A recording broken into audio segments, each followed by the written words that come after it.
akan mempresentasikan mengenai persepsi pembelajaran numerasi dari beberapa makalah, kurang lebih dari 7 makalah, 7 rujukan atau artikel jurnal yang sudah disediakan.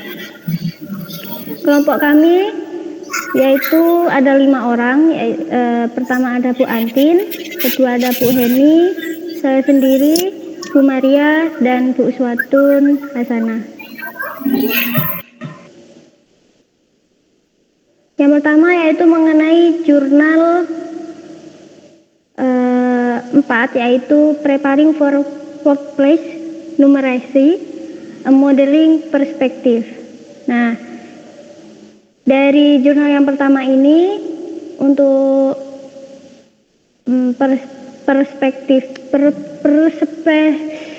persepsinya mengenai pertama yaitu definisinya. Definisi dari jurnal 4 ini yaitu numerasi itu melibatkan sebuah aplikasi pengetahuan matematika, keterampilan dan pemahaman dalam mengejar pemecahan masalah atau membuat makna dari situasi yang bermakna. Nah, numerasi sendiri dalam jurnal tersebut mencangkup penerapan pengetahuan matematika yang sesuai, keterampilan dan pemahaman di seluruh area konten yang diidentifikasikan melalui PISA. Moderator mungkin di Zoom. Baik Bu, terlalu kecil Bu nih. Ya cukup. Oh.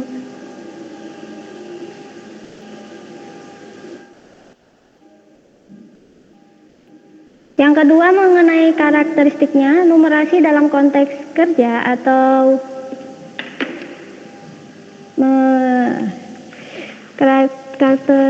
karakteristik numerasi dalam konteks kerja. Pertama, numerasi di tempat kerja itu memiliki karakteristik khusus dan perlu dipertimbangkan dalam pengajaran dan pembelajaran. Model matematikanya sendiri sering digunakan secara berulang dalam jangka panjang, dan matematikanya itu tersembunyi baik dalam alat ataupun artefak tempat kerja. Pemahaman konteksnya sangat penting untuk diaplikasikan untuk aplikasi matematika yang bermakna. Selanjutnya untuk modelnya yaitu model konseptual numerasi, yaitu model GUS pada tahun 2011 mengidentifikasikan elemen kunci numerasi. Yang pertama mengenai pengetahuan matematika, yang kedua konteks, yang ketiga disposisi, yang keempat alat, dan yang terakhir yaitu orientasi kritis. Hubungan numerasi dengan pemodelan matematika sendiri, yang pertama pemodelan matematika itu merupakan aspek penting tentunya dari sebuah numerasi. Nah, untuk siklus pemodelannya yang pertama dari formulasi lalu mengidentifikasi matematika. Yang kedua menggunakan lalu menalarkan. Selanjutnya, memiliki interpretasi dan evaluasi dan membuat makna dalam konteks. Selanjutnya, pemahaman hubungan antara realitis dan matematika itu sangat penting. Implikasinya sendiri, yang pertama perlu adanya fokus pada pengembangan pemahaman struktur kontekstualnya. Yang kedua, pentingnya pengembangan model matematika yang dapat digunakan secara berulang. Yang ketiga, perlu memperhatikan variabilitas dalam faktor-faktor kunci realitas. Yang terakhir, pengembangan identitas matematis siswa itu penting. Untuk tantangannya sendiri dalam pengembangan numerasi, pertama, kesenjangan antara praktik numerasi di tempat kerja dan sekolah. Yang kedua, kebutuhan untuk pengembangan epistemologi numerasi yang lebih baik tentunya. Yang ketiga, perlunya penelitian lebih lanjut. Dan yang terakhir, tantangan dalam menghubungkan realitas dan matematika. Sehingga dapat disimpulkan, persepsi numerasi dalam artikel tersebut yaitu menekankan pentingnya memahami hubungan antara matematika dan realitas kontekstual, di mana numerasi itu dipandang sebagai kemampuan yang lebih luas dari sekadar keterampilan matematika, tapi mencangkup pemahaman konteks juga dalam penggunaan alat dan pengembangan disposisi positif. Pemodelan matematika juga dianggap sebagai aspek kunci dalam pengembangan kompetensi numerasi yang efektif. Untuk rekomendasinya sendiri, yang pertama yaitu melalui pengembangan kurikulum. Yang kedua, meningkatkan pemahaman tentang numerasi di tempat kerja. Yang ketiga, penelitiannya itu lebih lanjut tentang model matematika yang lebih efektif. Yang keempat, pengembangan strategi pembelajaran yang mendukung numerasi. Yang terakhir, penguatan hubungan antar matematika sekolah dengan aplikasi dunia kerja. Jadi, penelitian ini yaitu mempersiapkan numerasi tempat kerja atau perspektif pemodelan. Di latar belakangnya sendiri, di sini bahasa Inggris. Di latar belakangnya sendiri itu adanya sebuah kebutuhan untuk mempersiapkan siswa agar memiliki kompetensi numerasi yang sesuai dengan kebutuhan tempat kerja. Yang kedua, adanya perbedaan signifikan antara praktik numerasi di tempat kerja dengan pembelajaran matematika di sekolah. Yang ketiga, perlunya pengembangan epistemologi numerasi yang lebih baik untuk mempersiapkan siswa memasuki dunia kerja. Nah, jadi jurnal ini persepsi numerasi itu dapat dipahami sebagai sebuah kompetensi individu atau kemampuan individu untuk menerapkan pengetahuan, keterampilan, dan pemahaman matematika itu dalam konteks nyata atau kontekstual, terutama di lingkungan kerja. Numerasi tidak hanya terbatas pada kemampuan aritmatika, tetapi juga mencangkup pemahaman tentang konsep-konsep matematis yang lebih luas, seperti halnya pengukuran, analisis data, dan pemodelan matematika.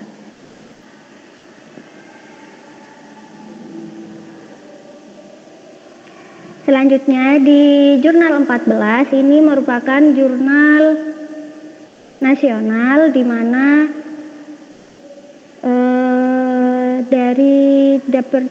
dari Universitas Negeri Surabaya.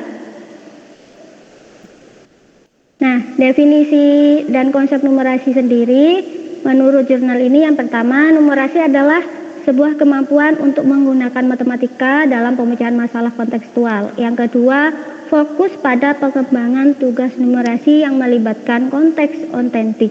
Yang ketiga, penekanan pada pentingnya literasi numerasi dalam pembelajaran matematika. Yang kedua, untuk karakteristiknya sendiri, berdasarkan kajian literaturnya, tugas numerasi yang berkualitas itu memiliki beberapa karakteristik. Yang pertama, menggunakan konteks yang otentik dan relevan.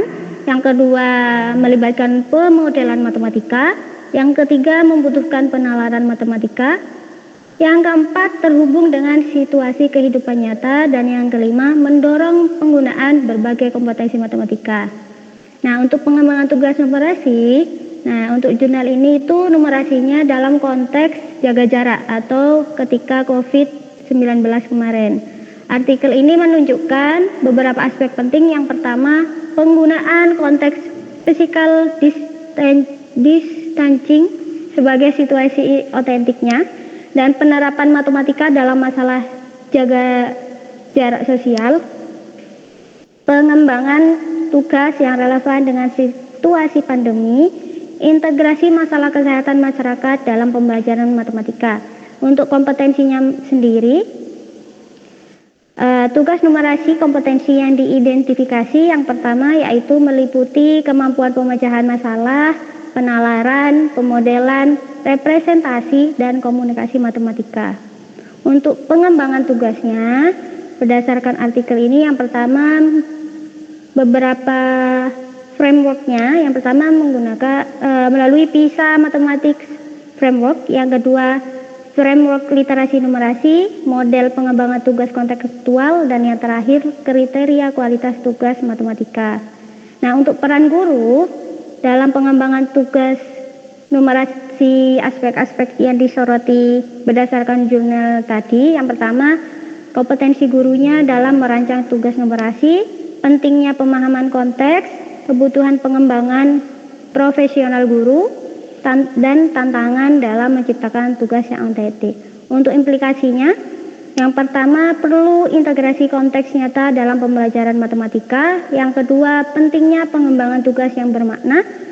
Yang ketiga, kebutuhan untuk meningkatkan kompetensi guru. Yang keempat, fokus pada pengembangan literasi numerasi siswa. Sehingga dapat disimpulkan bahwasanya kajian literatur ini menunjukkan, atau dari jurnal ini menunjukkan bahwa persepsi numerasi itu telah berkembang dari sekadar dari awalnya hanya berhitung saja menjadi pemahaman dan penerapan matematika dalam konteks nyata. Dan pengembangan tugas numerasi yang berkualitas memerlukan suatu pemahaman mendalam tentang konteks dan kompetensi matematika itu sendiri. Untuk rekomendasinya, yang pertama, pengembangan program pelatihan guru. Yang kedua, penelitian lebih lanjut tentang efektivitas tugas numerasi kontekstual. Yang ketiga, pengembangan bank soal. Yang keempat, penguatan integrasi literasi numerasi dalam kurikulum. Yang kelima, peningkatan kolaborasi antara pendidik dan praktisi. Sehingga berdasarkan konteks jurnal yang diberikan, persepsi jurnal dapat dilihat dari referensi Ministry of Education pada 2017 tentang materi pendukung literasi numerasi yang menunjukkan beberapa poin penting. Yang pertama, numerasi itu dipahami sebagai kemampuan yang mengaplikasikan konsep matematika. Yang kedua, numerasi itu melibatkan sebuah kemampuan untuk, yang pertama, menggunakan pengetahuan matematika sebagai alat pemecahan masalah sehari-hari. Yang kedua, menginterpretasikan informasi kuantitatif. Yang ketiga, mengomunikasikan ide-ide matematis. Yang keempat, membuat keputusan berdasarkan pemahaman matematis. Nah, untuk selanjutnya, konteks numerasi sendiri harus yang pertama, autentik dan relevan. Tadi ini kesimpulannya. Yang kedua, bermakna bagi peserta didik atau siswa. Dan yang terakhir, dapat mendorong pengembangan kompetensi matematis. Jadi, dapat menambah kemampuan matematis pada siswa. Untuk yang keempat, dalam konteks pandemi, numerasi itu dapat diaplikasikan dalam pemahaman dan penerapan konsep physical distancing yang membutuhkan kemampuan pertama, pengukuran, perhitungan jarak, pemahaman ruang, dan pengambilan keputusan berbasis data. Dan yang nomor 5, numerasi tidak hanya fokus pada kemampuan berhitung, tetapi juga mencakup kemampuan bernalar, memecahkan masalah, dan menggunakan matematika secara fungsional dalam berbagai konteks.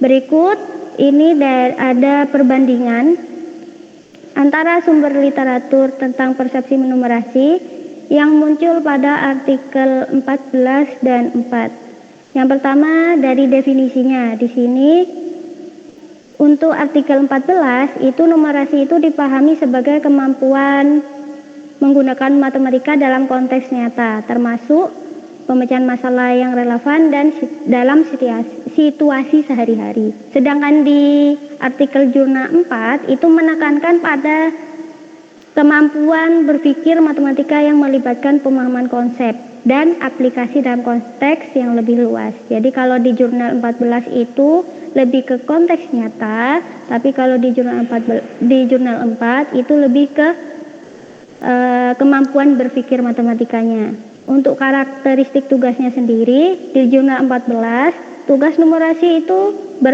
berkualitas harus menggunakan konteks otentik. Sedangkan di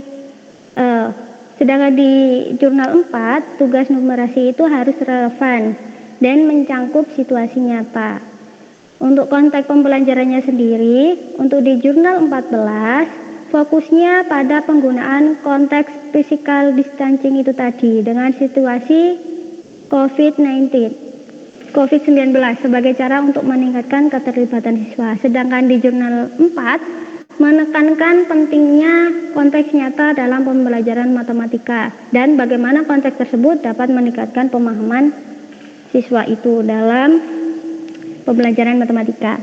Untuk kompetensi matematika sendiri di jurnal 14 menyoroti kompetensi atau sebuah kemampuan seperti pemecahan masalah, penalaran, dan komunikasi matematika. yang diperlukan dalam tugas numerasi. Sedangkan di jurnal 4 yaitu kemampuan matematikanya mengidentifikasi kompetensi yang lebih luas, termasuk kemampuan untuk menerapkan matematika dalam situasi kehidupan nyata atau dalam berbagai situasi kehidupan. Untuk peran gurunya, yang di jurnal 14 itu menekankan pentingnya guru dalam merancang tugas. Sedangkan di jurnal 4 itu lebih menyoroti bahwa guru itu perlu memahami konteks dan memiliki keterampilan yang mengembangkan tugas numerasi itu sendiri yang lebih berkualitas. Untuk implikasinya, nah di jurnal 14 itu menggarisbawahi perlunya integrasi konteks nyata dan pengembangan tugas yang bermakna dalam sebuah kurikulum. Nah, sedangkan di jurnal 4 implikasi pembelajarannya itu menyatakan bahwa pengembangan literasi numerasi siswa harus menjadi fokus utama dalam sebuah pendidikan matematika. Sehingga dapat disimpulkan untuk kesamaannya kedua jurnal itu menunjukkan bahwa sebuah numerasi adalah sebuah kemampuan yang melibatkan aplikasi matematika dalam konteks nyata, sama-sama dalam konteks nyata, dan pentingnya pengembangan tugas numerasi yang berkualitas. Keduanya juga menekankan peran guru untuk menciptakan dalam menciptakan pengalaman pembelajaran yang relevan dan bermakna, lebih berkualitas tentunya. Nah, untuk perbedaannya, artikel 14 itu lebih spesifik dalam mengaitkan konteks physical distancing dengan pengembangan tugas numerasi. Sedangkan di artikel 4 itu tadi atau di sebelumnya lebih umum dalam membahas konsep numerasi dan kompetensi yang terkait. Nah, artikel ini juga lebih menekankan pada situasi pandemi. Nah, khusus yang artikel 14. Sedangkan artikel 4 itu tadi tidak memiliki konteks spesifik. Tidak ada situasi yang spesifik. Nah, perbandingan ini juga menunjukkan bahwa meskipun adanya suatu kesamaan dan dalam pemahaman mengenai persepsi numerasi, konteks dan fokusnya yang berbeda itu dapat memberikan wawasan tambahan tentang bagaimana numerasi dapat diajarkan dan dipahami melalui situasi yang berbeda, baik itu pandemi ataupun setelah pandemi. Selanjutnya mengenai jurnal 15 akan dilanjutkan oleh Ibu Heni Taslima. Baik, terima kasih Bu Laila untuk waktunya. Saya akan melanjutkan untuk pemateri yang kedua terkait jurnal 15, yang mana jurnal ini adalah jurnal bahasa Inggris setelah kami translate, yaitu dengan judul mengkaji keterampilan guru prajabatan dalam merancang kegiatan berhitung lintas bidang kurikulum yang melibatkan statistik. Penelitian ini mengeksplorasi keterampilan guru prajabatan atau PSP dalam merancang kegiatan berhitung yang berfokus pada statistik. Penelitian menunjukkan bahwa PST lebih cenderung merancang kegiatan yang terkait dengan sains dan berfokus pada pengumpulan dan pencatatan data, tetapi mengabaikan tahap penting dalam pengajaran statistik, yaitu merancang soal yang efektif. Dengan meningkatnya pentingnya literasi statistik di masyarakat, pengembangan keterampilan ini diharapkan dapat mempersiapkan siswa untuk dapat mengambil keputusan berbasis data. Pengajaran statistik di Australia mengintegrasikan dalam berbagai konteks kurikulum, dan guru didorong untuk meningkatkan kemampuan numerasi siswa di luar kelas dalam hal matematika. Hal ini sejalan dengan kurikulum di Australia yang menekankan pengajaran statistik sebagai salah satu kemampuan umum yang dianggap penting. Penelitian ini menerangkan perlunya prajabatan memiliki pengetahuan dan keterampilan yang memadai untuk mengajar statistik secara efektif, serta perlunya lembaga pendidikan guru atau ITE untuk membekali mereka dengan keterampilan tersebut. Guru prajabatan perlu memahami proses pengajaran statistik yang melibatkan merumuskan pertanyaan, mengumpulkan data, menganalisis, dan menafsirkan hasil. Dengan memahami dan mengimplementasikan langkah-langkah ini, guru prajabatan dapat membantu siswa mengembangkan keterampilan analisis statistik yang lebih baik sehingga mampu menerapkan dalam kehidupan sehari-hari. Untuk selanjutnya jurnal 16 yaitu terkait kerangka kerja numerasi Eropa umum berganda tentang perspektif numerasi.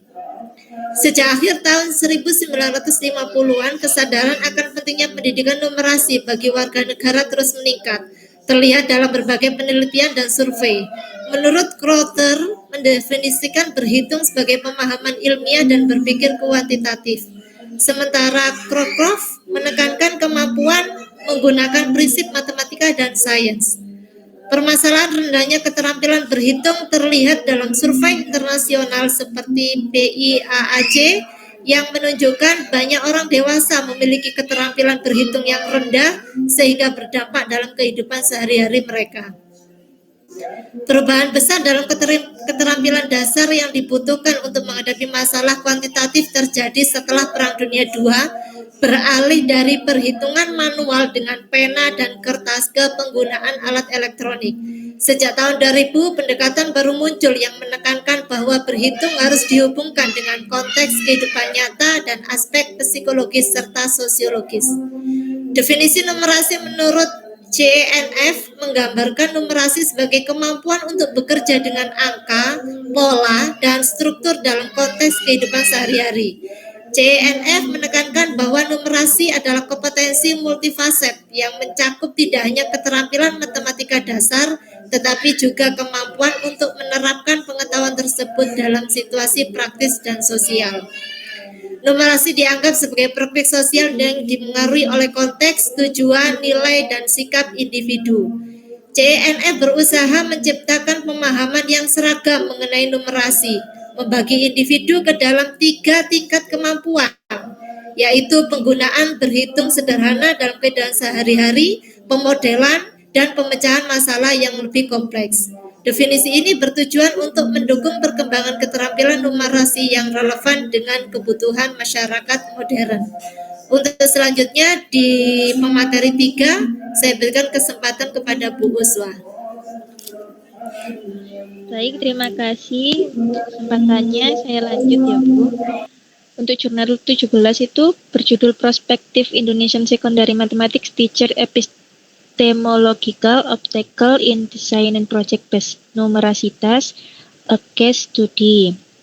Ada 3 yang dibahas di sini. Yang pertama adalah konsep numerasi, yaitu numerasi didefinisikan sebagai kemampuan untuk menerapkan pengetahuan dan keterampilan matematis dalam konteks non-matematis. Pentingnya konteks ini dalam pembelajaran numerasi termasuk penerapan di dunia nyata. Selanjutnya, pembahasan yang kedua adalah pembelajaran berbasis proyek. Metode ini memberikan kesempatan kepada siswa untuk belajar melalui penyelesaian masalah nyata dan menghasilkan produk akhir. Tugas yang dirancang juga harus mempertimbangkan berbagai elemen, termasuk konteks, kolaborasi, dan keterlibatan siswa. Selanjutnya ada hambatan epistemologis yang dikenal sebagai hambatan yang muncul dari konstruk pengetahuan sebelumnya yang tidak selalu sesuai dengan konteks baru. Terdapat hambatan yang berasal dari pengalaman pendidikan sebelumnya dan cara belajar yang tidak selalu efektif. Kesimpulan yang dapat diambil dari artikel ini, yaitu penelitian ini memberikan wawasan penting bagaimana calon guru matematika dapat dibantu untuk merancang tugas numerasi yang lebih efektif dan bermakna, dan serta menekankan pentingnya memahami konteks dalam pembelajaran matematika. Artikel ini juga berkontribusi pada literatur pendidikan matematika dengan menyoroti kebutuhan untuk mendukung calon guru dalam mengatasi kendala dalam desain tugas numerasi. Rekomendasinya, yang pertama, pelatihan terintegrasi, yaitu mengembangkan program pelatihan yang mengintegrasikan pengetahuan matematis dan kontekstual untuk calon guru, sehingga mereka dapat merancang tugas yang lebih relevan. Selanjutnya, fokus pada pembelajaran kontekstual, yaitu mendorong calon guru untuk memperhatikan konteks lokal dan situasi kehidupan nyata dalam desain tugas numerasi, agar siswa dapat melihat aplikasi praktis dari matematika. Selanjutnya adalah penggunaan model numerasi abad ke-21, yaitu di mana mengadopsi model numerasi yang menekankan pentingnya konteks, alat, dan keterlibatan siswa dalam proses pembelajaran untuk meningkatkan pemahaman numerasi. Ada juga dukungan dalam desain tugas, di mana menyediakan sumber daya dan alat bantu yang dapat membantu calon guru dalam merancang tugas numerasi berbasis proyek yang lebih efektif. Selanjutnya kolaborasi dan diskusi, di mana mendorong kolaborasi antara calon guru untuk berbagi ide dan pengalaman dalam merancang tugas, serta mendiskusikan kendala yang mereka hadapi. Ada juga studi lebih lanjut tentang kendala epistemologis, yaitu melakukan penelitian lebih dalam mengenai kendala epistemologis yang dihadapi oleh calon guru dalam konteks yang berbeda atau dengan kelompok peserta yang lebih besar. Ada juga evaluasi program pendidikan, yaitu mengevaluasi efektivitas program pendidikan guru dalam membantu calon guru mengatasi kendala dalam merancang tugas numerasi.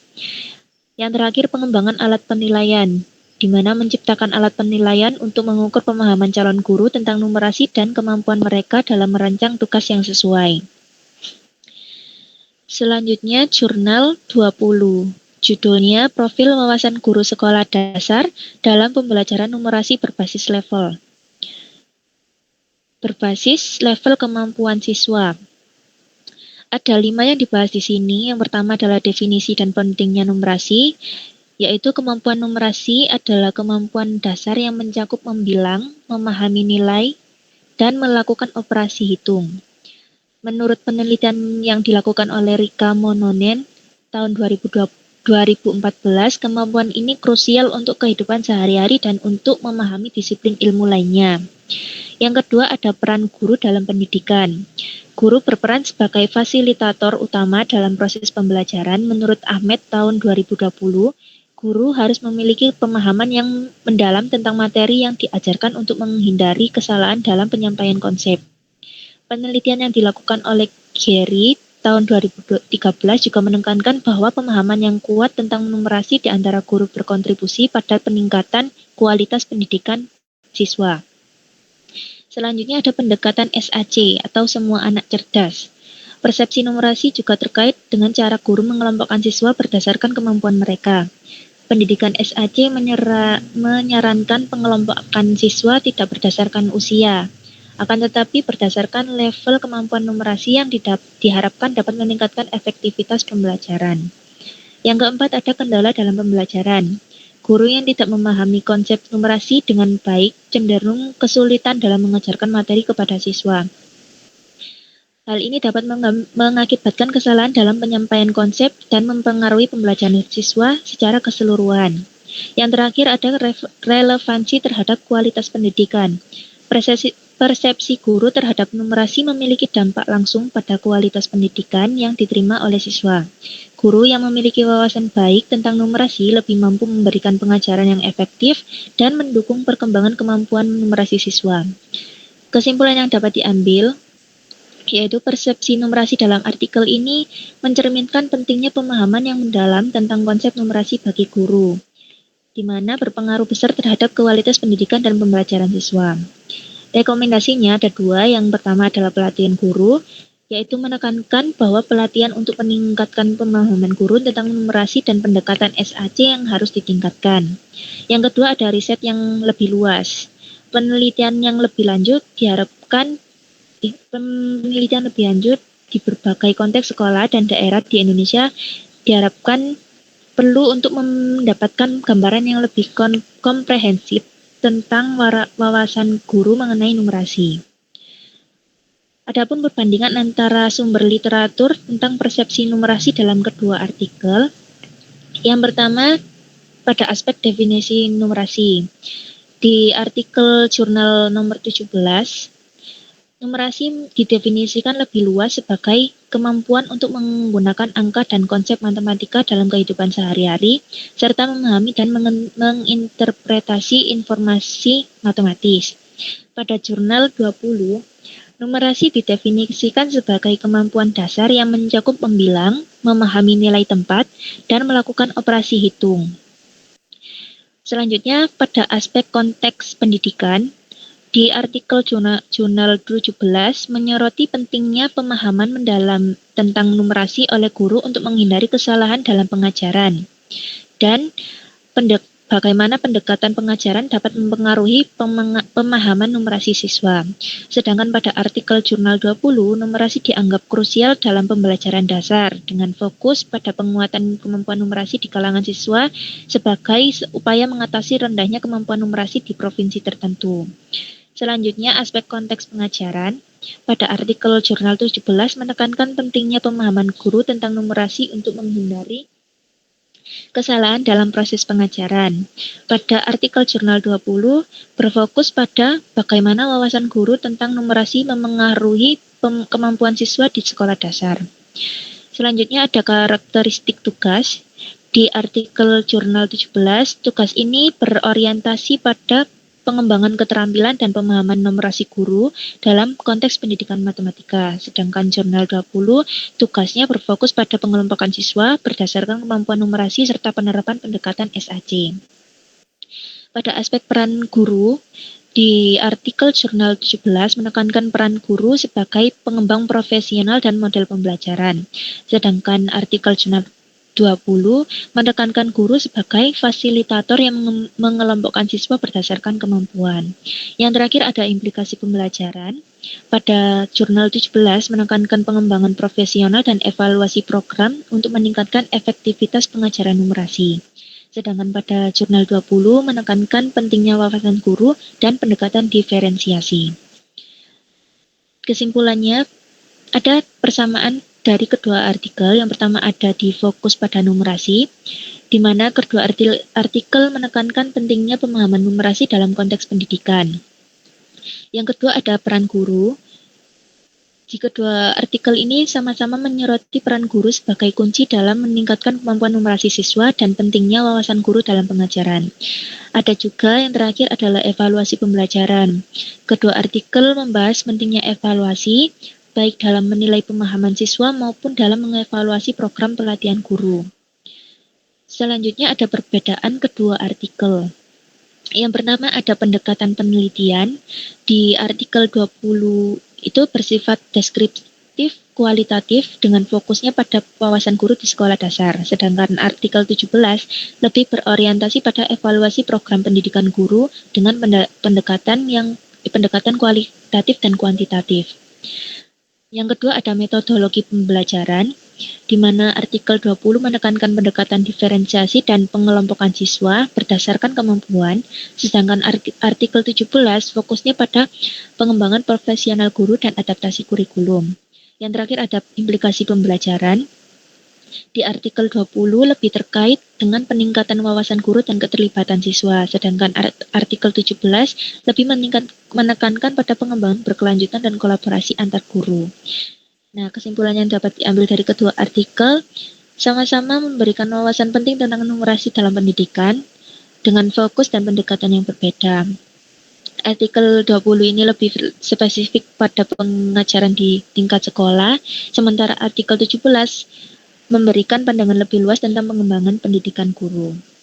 Selanjutnya, pemateri untuk jurnal 18 akan disampaikan oleh Ibu Maria Volenta. Waktu dan tempat saya persilakan. Oke, baik. Terima kasih waktu dan kesempatannya. Selanjutnya, saya akan menjelaskan mengenai jurnal tentang literasi dan numerasi, perspektif global dan komparatif, atau literasi dan numerasi global dan komparatif perseptif.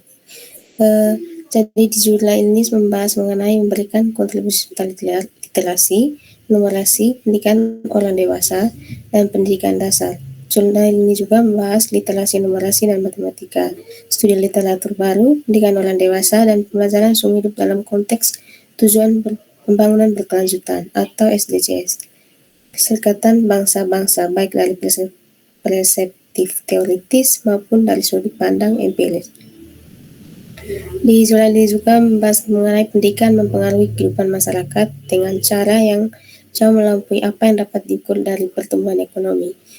Pendidikan berkontribusi pada berbagai hasil sosial seperti kesehatan yang lebih baik, tingkat keterlibatan masyarakat dan sosial yang lebih tinggi, serta menangani domain perhatian sosial lainnya yang relevan, seperti kejahatan, perilaku antisosial, dan kemiskinan, di mana salah satu tujuan pembangunan berkelanjutan ini untuk memastikan pendidikan yang inklusif dan berkualitas.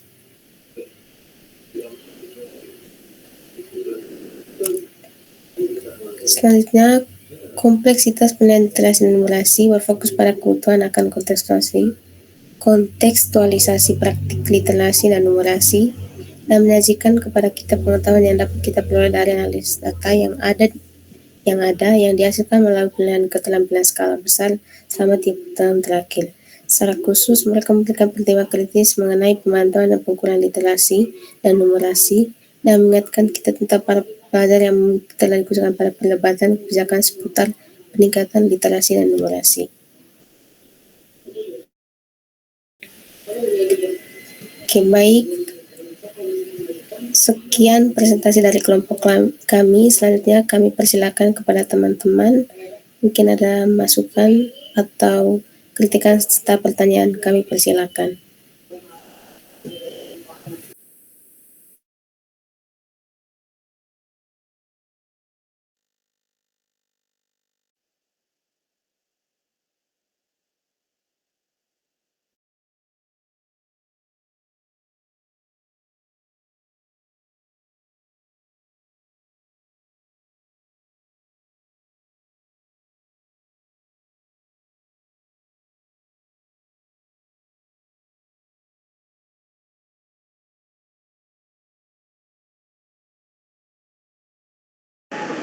Oke, Bapak Ibu mungkin ada yang mau ditanyakan atau memberikan masukan.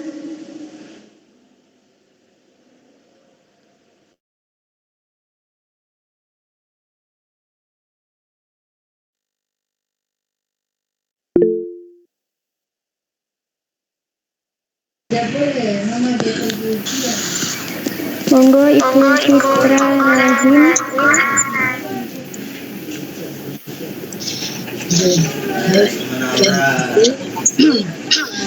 Tadi saya sempat membaca di situ ada hubungan numerasi dengan permodelan matematika, yang dimana ada siklus pemodelan yang meliputi formulasi, kemudian penalaran matematika dan interpretasi dan evaluasi. Yang ingin saya tanyakan, bagaimana cara mengembangkan numerasi yang mencakup semua tahap tersebut, yaitu tahap pada siklus pemodelan matematika. Terima kasih.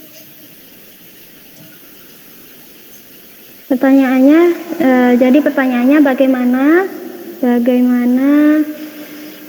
mengembangkan numerasi yang mencakup semua tahap pada siklus pemodelan matematika.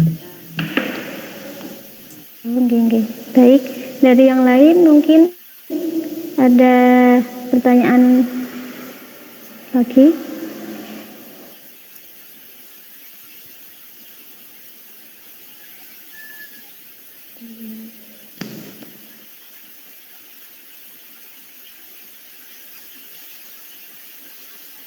Dari siapa, Bu?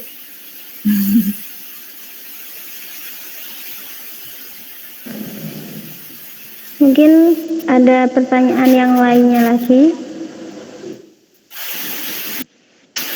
Saya dulu. Pak Nasrin atau Bu Natalia? Tergantung moderator, Bu.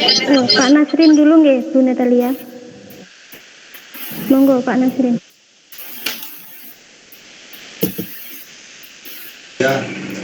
Ya, terima kasih. Tadi disebutkan sebagai salah satu kendala dalam materi literasi numerasi, disebutkan bahwa guru kurang memahami literasi numerasi. Tampilan siapa yang bawakan itu? Guru tidak memahami konsep numerasi dengan baik, kendala cenderung kesulitan dalam mengajarkan materi kepada siswa. Ya, bagaimana solusinya ini? Kok ada guru yang belum memahami konsepnya ini? Artinya dia akan setengah mati diajarkan untuk disampaikan kepada siswa secara utuh. Nah, solusinya bagaimana kalau seperti ini?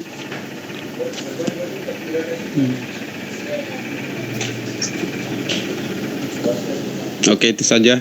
Saya kembalikan.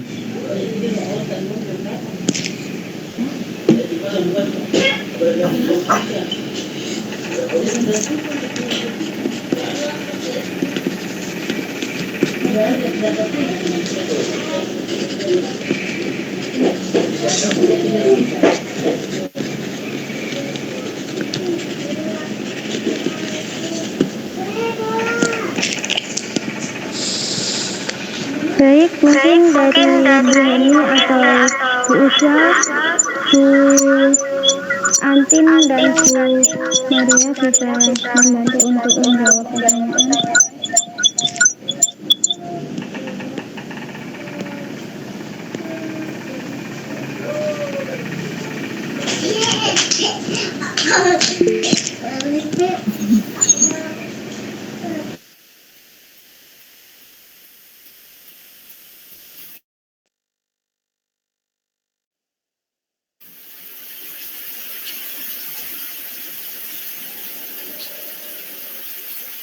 Bu Natalia mungkin mau bertanya dan Pak Alvan.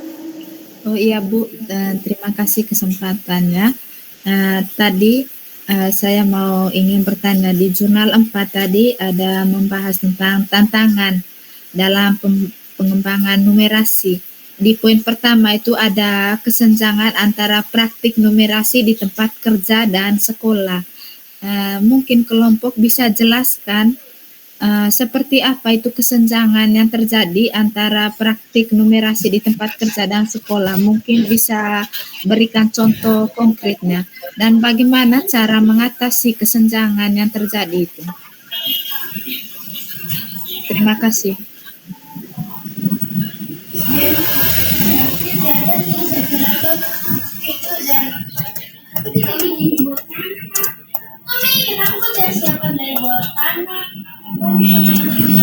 Baik Bu, izin bertanya. Baik Pak, monggo silakan. Saya ini melihat pemateri 1 tadi di poin numerasi mencakup penerapan pengetahuan matematika yang sesuai keterampilan dan pemahaman di seluruh area konten yang diidentifikasi PISA. Nah, ini ada empat konten: kuantitas, ketidakpastian dan data, perubahan dan hubungan, ruang dan bentuk. Nah, ini maksudnya bagaimana keterkaitannya dengan numerasi dalam penerapan pengetahuan matematika?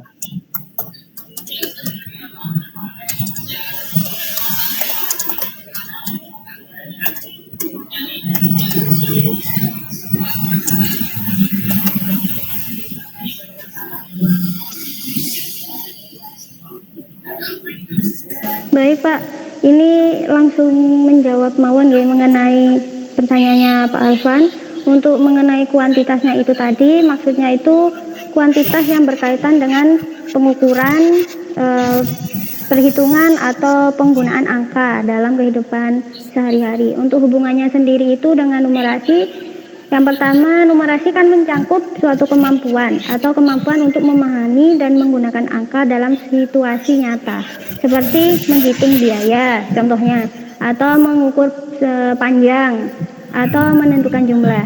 Nah, untuk keterampilan numerasi yang baik itu memungkinkan individu untuk membuat suatu keputusan yang tepat berdasarkan kuantifikasi. Nah, untuk ketidakpastian dan data, nah, maksudnya itu melibatkan suatu pemahaman di mana probabilitas atau probabilitas dan statistik itu dan cara mengimplementasikan informasi yang tidak pasti. Jadi ada sebuah ketidakpastian dan data yang melibatkan sebuah pemahaman di mana tentang probabilitas dan statistik dan cara mengimplementasikan informasi yang tidak pasti.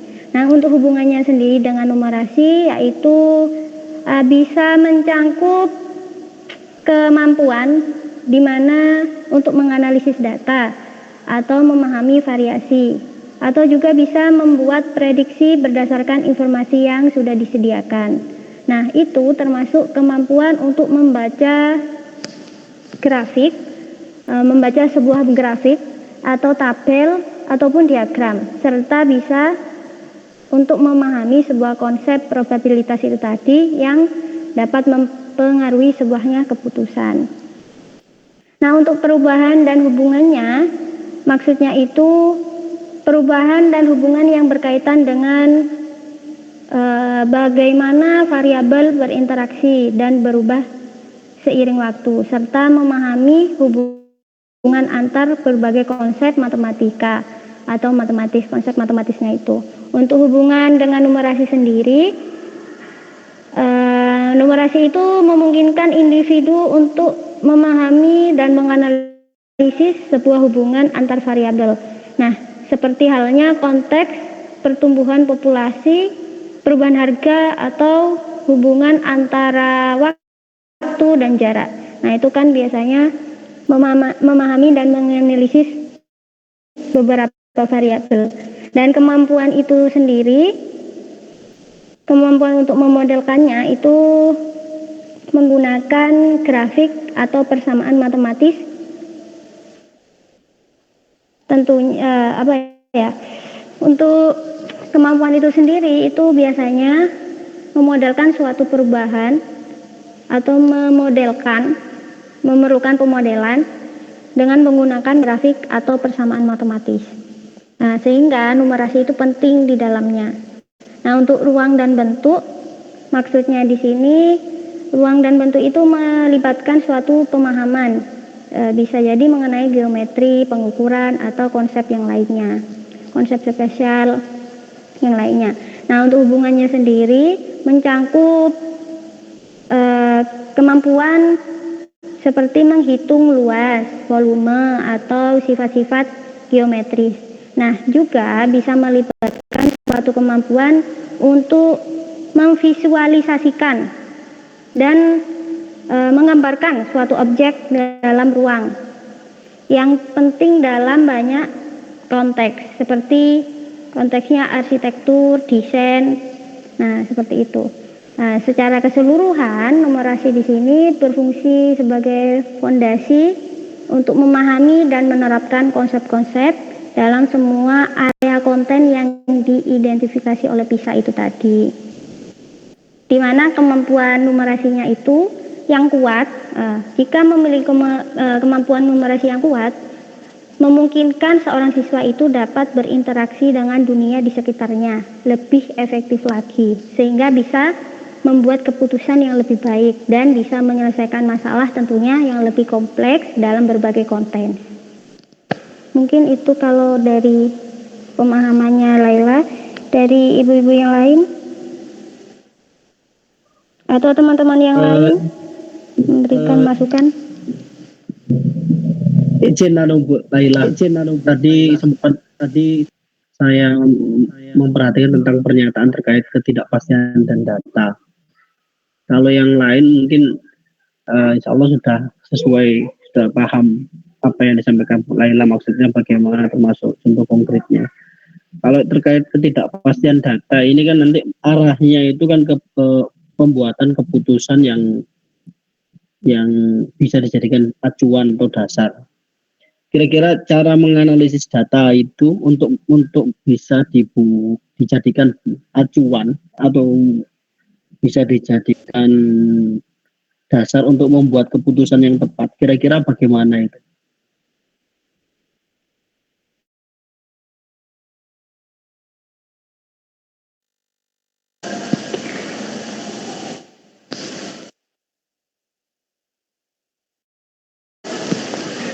Untuk ketidakpastian sendiri itu kan contohnya itu seperti dalam konteks cuaca, ramalan, apakah hari ini hujan atau enggak. Nah, itu contohnya. Nah, untuk menunjukkan ketidakpastian karena meskipun ada kemungkinan hujan atau tidak, itu kan menggunakan ketidakpastian itu tadi. Nah, untuk mengambil keputusan apakah itu benar apa tidak, itu bisa dilihat dari datanya itu sendiri. Jadi informasi yang diperoleh itu dianalisis ulang atau diorganisir untuk dianalisis apakah data itu sudah lengkap apa tidak. Nah, misalkan datanya udah pasti, berarti keputusannya udah sesuai, seperti itu. Atau dengan mengevaluasi data yang ada, mempertimbangkan ketidakpastian atau membuat suatu keputusan di mana informasinya itu berdasarkan analisisnya itu tadi. Misal dari bisnis, itu kan kalau di bisnis kan biasanya manajer membuat data atau menggunakan data penjualan itu untuk memprediksi apakah produk di masa depan itu untung apa enggak, berlaku apa enggak. Nah, itu dengan mempertimbangkan faktor-faktor ketidakpastian itu tadi, seperti perubahan tren, perubahan kondisi ekonomi dan lain sebagainya. Seperti itu, Pak. Jadi mengevaluasi dan menganalisis data-data yang ada. Bagaimana Pak Alvan? Oh, terima kasih Bu. Mungkin Bu Heni bisa menambahkan. Oke, terima kasih Bu atas waktunya. Mungkin sedikit menanggapi terkait pertanyaannya Pak Alvan yang ketidakpastian dan data. Memang benar seperti yang dikatakan Bu Laila, contohnya kita dalam perubahan cuaca. Nah, itu kan kalau dalam fenomena nyata, kontekstual itu kan tidak pasti. Nah, tapi kita dalam menghubungkan ketidakpastian dan data itu, kita bekerja dengan data. Tetapi yang terpenting bahwa semua pengukuran itu memiliki tingkat ketidakpastian. Misalkan dalam hal survei, responden mungkin memberikan jawaban yang tidak sepenuhnya itu akurat. Nah, itu dalam konteks ketidakpastian dan data. Terus kesalahan pengukuran atau pengumpulan data itu seringkali dalam misalkan di statistik. Nah, di situ ada rentang nilai. Misalkan siswa yang berat badan 23 sampai 30, nah itu rentang. Itu adalah juga ketidakpastian yang mana kita tampilkan di data berdasarkan data statistik. Itu saja Bu Laila yang mungkin dapat saya tambahkan. Terima kasih Bu Heni. Baik, untuk pertanyaan yang pertama yaitu mengenai pengembangan pemodelan numerasi matematika, di mana siklus pemodelannya meliputi formulasi lalu mengidentifikasi matematika yang relevan. Yang kedua menggunakan dan menalarkan matematika. Itu maksudnya seperti bagaimana? Nah, untuk maksudnya sendiri mengenai formulasi dan formulasi lalu mengidentifikasi matematika yang relevan. Pertama, maksudnya itu langkahnya itu melibatkan pertama pemahaman dan mengidentifikasi masalah yang ingin dipecahkan, serta menentukan elemen matematika yang relevan untuk model yang akan dibangun atau akan dibentuk. Nah, prosesnya pertama bisa mengidentifikasi masalah itu tadi, di mana siswa itu tentunya harus memahami konteks masalah yang dihadapi. Misalkan jika masalahnya itu berkaitan dengan pengolahan anggaran. Nah, jadi siswa perlu memahami apa yang perlu dihitung. Misalkan pengeluaran atau pengeluaran, pendapatan dan sisa anggaran atau untungnya. Nah, yang kedua menentukan variabelnya. Jadi siswa di sini mengidentifikasi variabelnya yang terlibat dalam masalah. Dalam contoh anggaran itu tadi, variabelnya mungkin termasuk biaya barangnya, biaya barang, terus jumlah barangnya, lalu total pengeluaran. Nah, variabelnya mungkin di contoh yang tadi itu mulai dari anggarannya, lalu biaya barang yang dibeli, jumlah barang atau total pengeluaran. Untuk membangun model matematikanya itu gimana? Nah, setelah variabelnya udah diidentifikasi, nah siswa itu dapat membangun model matematikanya itu mulai dari persamaan atau fungsi yang menggambarkan hubungan antar variabelnya. Jadi misalkan model untuk menghitung total pengeluaran bisa berupa sebuah persamaan, yaitu total pengeluaran sama dengan harga per barang dikali jumlah barang. Nah, untuk yang formulasi dan mengidentifikasi matematika yang relevan itu tadi. Yang kedua, siklusnya itu menggunakan dan menalarkan. Maksudnya, langkah ini itu melibatkan di mana penerapan penalaran untuk menyelesaikan masalah yang telah diformulasikan. Nah, biasanya penggunaan teknik dan metode matematika itu digunakan untuk menganalisis model yang telah dibangun. Prosesnya pertama itu menggunakan penerapan model. Jadi siswa itu menggunakan model matematika yang telah disusun tadi untuk menganalisis atau untuk memperhitungkan. Misalkan jika sudah membuat model matematika untuk pengeluaran itu tadi, jadi siswa kan kalau sudah membuat modelnya, tentunya mereka kan akan memasukkan nilai-nilainya atau variabelnya, harganya berapa, jumlahnya berapa ke model yang sudah disusun. Yang kedua, prosesnya itu setelah penerapan model yaitu menganalisis. Tentunya kalau sudah diterapkan modelnya yaitu menganalisis hasilnya. Jadi setelah menghitung itu tadi, siswa menganalisis tentunya apa hasil yang diperoleh. Nah, ini termasuk memeriksa apakah hasil tersebut masuk akal atau tidak. Misalkan jika total pengeluarannya yang hitung lebih tinggi dari yang diekspektasikan, berarti siswa kan perlu mengevaluasi kembali apa yang dimasukkan dan apa yang dihitung itu tadi.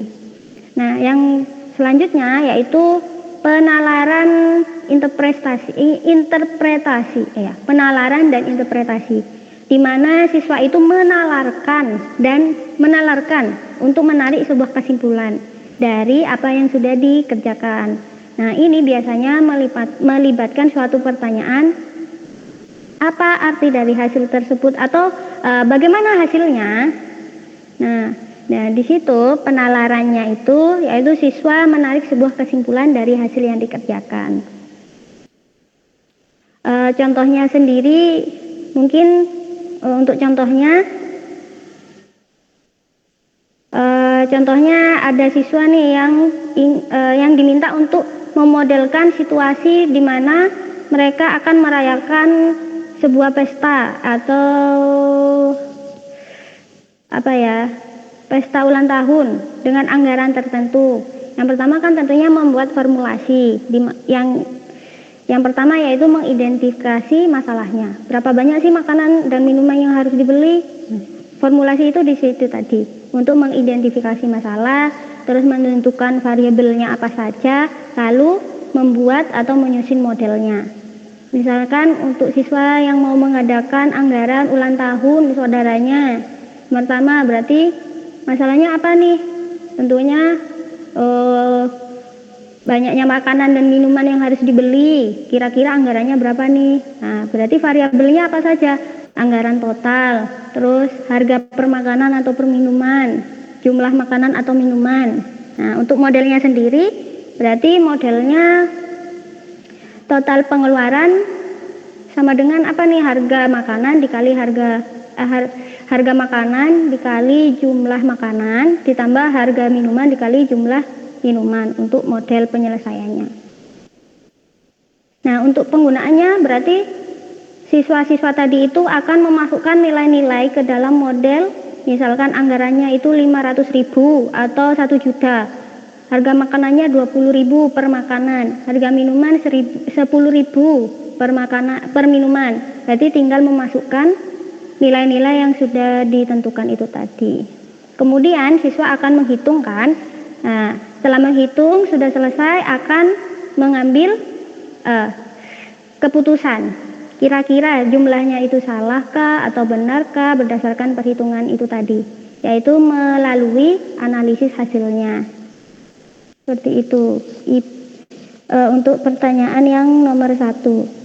Mungkin ada tambahan dari Bu Heni Monggo Ibu Eni. Baik, terima kasih atas waktunya Bu Laila. Mungkin ini saya akan mencoba menambahkan dari penjelasan Bu Laila yang sudah sangat jelas, cuma sedikit saja saya tambahkan. Mungkin ini bisa menjawab dari pertanyaan 1 dan 2. Yang pertama, bagaimana mengembangkan pemodelan dalam numerasi matematika. Yang kedua, bagaimana solusi bagi guru yang kurang memahami konsep numerasi. Menurut pemahaman saya ini mirip. Jadi ketika bagaimana mengembangkan dan ketika guru itu kurang bisa memahami, mungkin langkah yang pertama yaitu pemahaman konsep dasar guru harus ditingkatkan, baik itu terkait bilangan, operasi dasar, dan konsep matematika lainnya. Hal ini merupakan masalah yang kompleks, bahkan siswa kita sekelas SMK pun itu perkalian dan pembagian kadang kurang memahami. Jadi langkah yang pertama adalah memahamkan konsep dasar kepada siswa, baik guru, untuk pertanyaan yang kedua. Terus yang kedua, selanjutnya langkahnya yaitu mengkaitkan materi dengan masalah kontekstual nyata. Menerapkan konsep materi numerasi dalam konteks dunia nyata, misalkan menggunakan statistik untuk menganalisis data atau menghitung biaya seperti yang dijelaskan oleh Bu Laila tadi. Yang ketiga, menggunakan teknologi, alat dan aplikasi matematika yang memang membantu siswa memvisualisasikan dan menghitung model matematika yang mereka anggap abstrak. Bisa dengan visual, misalkan diagram, grafik, atau dengan aplikasi, misalkan dengan GeoGebra, atau dengan yang lain. Terus selanjutnya, ketika guru itu kurang memahami, berikan umpan balik terhadap siswa. Tawarkan umpan balik yang konstruktif. Artinya apa? Umpan balik setiap kali pembelajaran. Jadi numerasi dianggap sulit itu yang seperti apa? Hal itu akan menjadikan evaluasi bagi guru untuk terus meningkatkan metode pengajaran dalam meningkatkan numerasi siswa. Dan yang terakhir, latihan berkelanjutan, yaitu latihan rutin dengan berbagai jenis masalah numerasi. Kita ketahui bahwasanya numerasi itu merupakan soal yang levelnya sangat tinggi, jadi harus dengan latihan secara berkelanjutan sehingga memperkuat pemahaman dan kemampuan siswa dalam menyelesaikan masalah numerasi. Begitu Bu, itu dari yang dapat saya sampaikan. Mungkin ada tambahan lagi dari teman-teman yang lain. Terima kasih Bu Eni. Mungkin dari Bu Uswatun atau Bu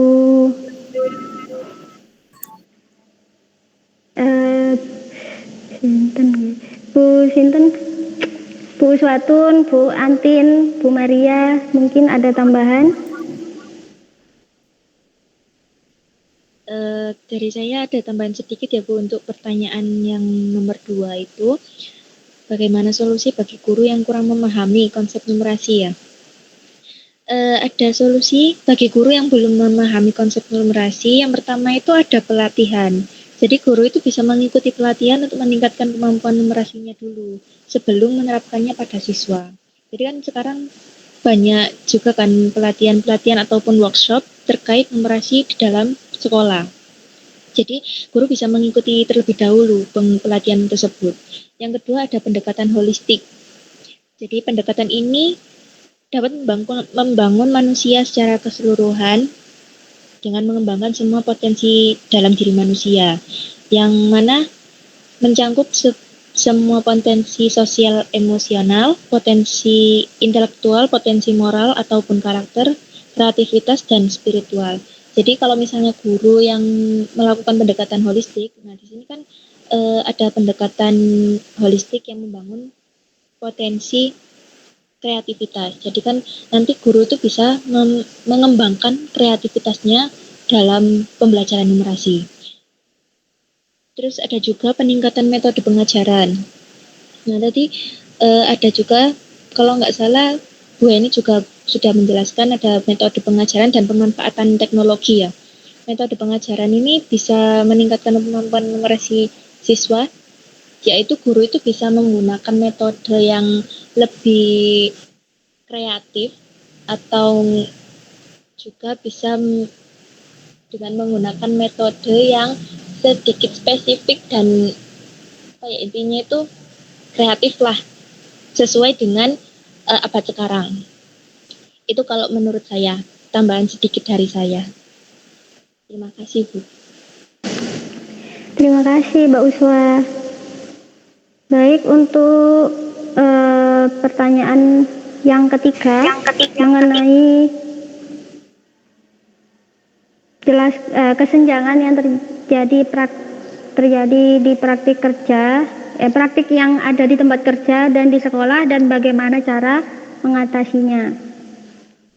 Nah, untuk kesenjangannya sendiri, yang pertama itu melalui konteks dan aplikasinya ya. Kalau di sekolah itu kan pembelajaran numerasi seringkali terfokus pada teorinya dan bagaimana memecahkan masalah matematis yang khusus atau spesifik tanpa mengaitkan dengan situasi sekitar. Jadi siswa itu hanya belajar konsep-konsep matematikanya saja. Nah, dalam konteks yang terpisah dari kehidupan sehari-hari. Nah, sedangkan di tempat kerja, numerasi itu lebih terintegrasi dengan konteks nyata yang seringkali tersembunyi dalam alat atau di sebuah pekerjaannya. Misalkan di pekerjaan pengolahan anggaran atau penganalisa data dan pengukuran. Nah, di situ kan sebenarnya numerasi berlaku, tetapi seringkali itu nggak terlihat seperti itu tadi.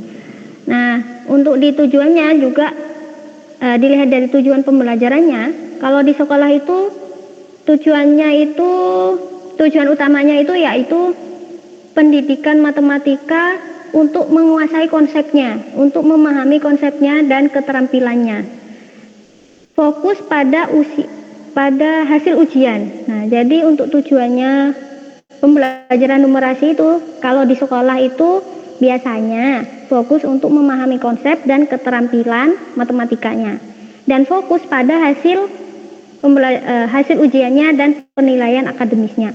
Kalau di tempat kerja tujuannya itu berbeda, lebih berorientasi pada penerapan dan pengambilan keputusan yang efektif. Seperti itu. Jadi keterampilan numerasinya itu untuk menyelesaikan tugas dan mencapai hasil yang diinginkan di dunia kerjanya itu. Nah, di metode pengajaran juga ada perbedaan. Kalau di sekolah itu biasanya metode pengajarannya itu sering bersifat formal tentunya dan terstruktur, di mana biasanya penekanannya itu pada pemecahan masalah matematika. Tapi kalau di dunia kerja itu lebih fleksibel dan berbasis situasi, di mana belajarnya itu melalui pengalaman sebelumnya atau melalui pengalaman langsung dan berkolaborasi dengan rekan kerja yang lain, seperti itu. Nah, untuk cara mengatasinya gimana?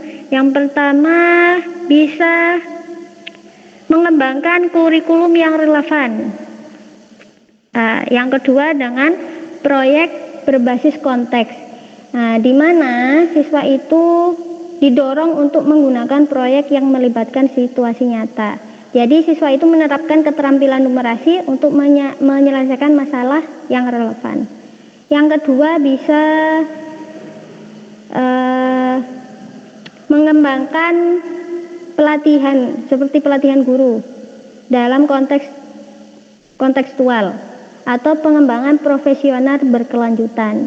Yang ketiga bisa kolaborasi dengan industri.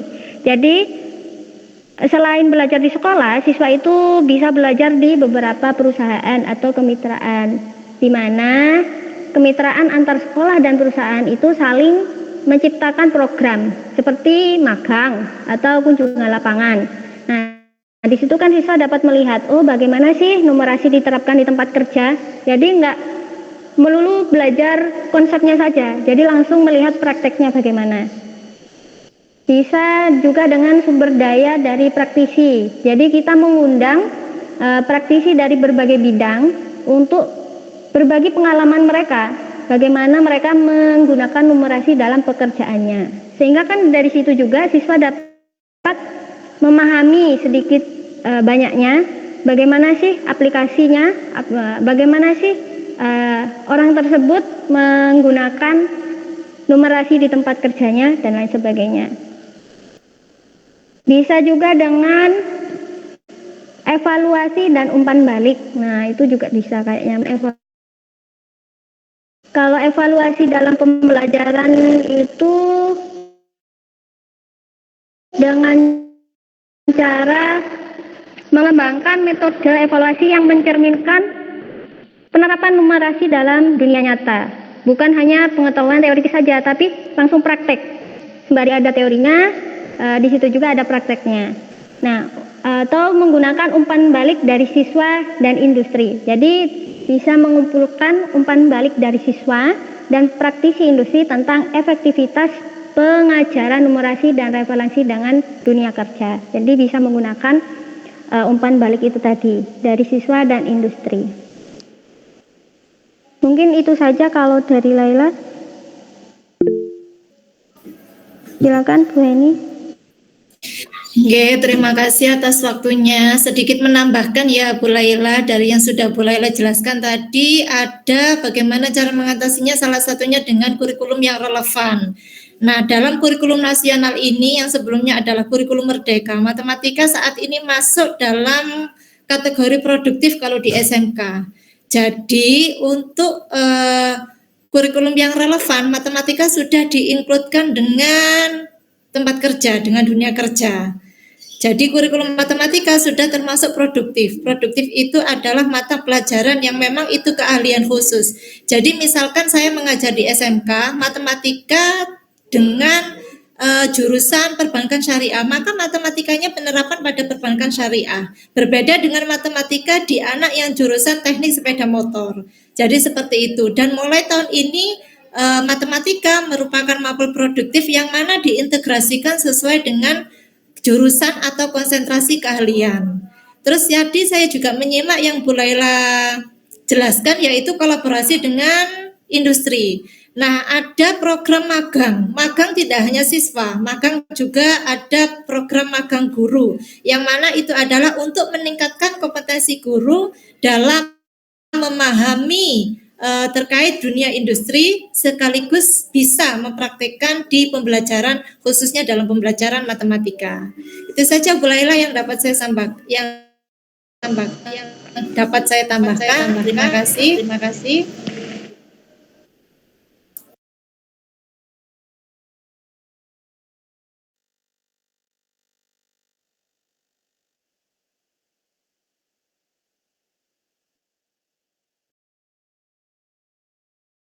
Ya.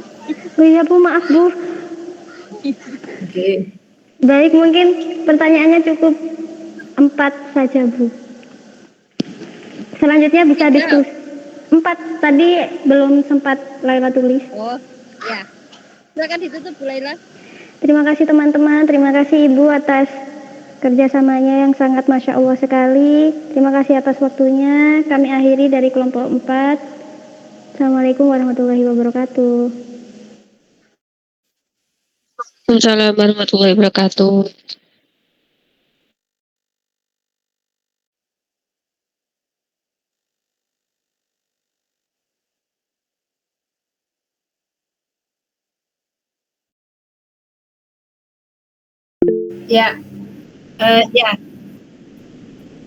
Ya baik, terima kasih Bu Vivi.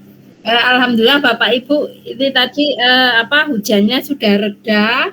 Jadi alhamdulillah cuacanya